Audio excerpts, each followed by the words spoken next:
In this video, I'm gonna teach you how to restart and reset the taskbar in Windows 11 PC or laptop. So without any further ado, let's begin.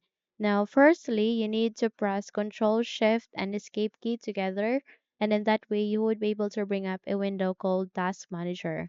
Again, it is Control Shift and Escape key together, and in that way you would be able to bring up this window. Or you can simply press Control Alt and Delete key together and click on the Task Manager and you would be able to bring up this window.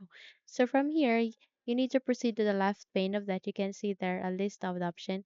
And if you, in your case, it's not showing, click on the three lines to open the navigation and you would be able to see this eventually the moment you do that.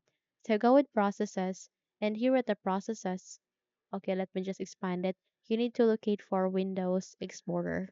So your Windows Explorer might be running under the apps or it might be running under the Windows processes. Or you can simply use the search bar being placed at the top of it.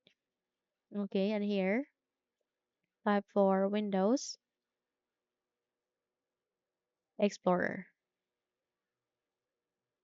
Or you can simply navigate manually and locate for it. So just have be keen, just be keen on finding such since there are a bunch of options here. Okay.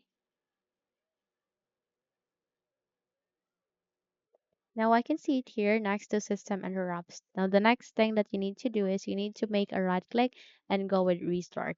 Yes, the moment you restart the Windows Explorer, your taskbar will be restarted as well.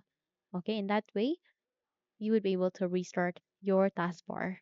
The second method that you can do it in order to restart or reset it is that you need to press Windows key and R key together, and in that way you would be able to bring up a small window called Run.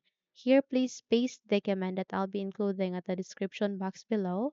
So paste it here and click on OK. It is C colon backward slash Windows backward slash system32 backward slash ctfmon.exe and click on OK once you are done typing it. So in that way, you would be able to restart or reset your taskbar. Okay, so that's it. If you think this video helped you a lot, then please don't forget to subscribe, hit the like button as well as the bell icon to be updated for more tutorials like this. Now, thank you for watching and have a good day.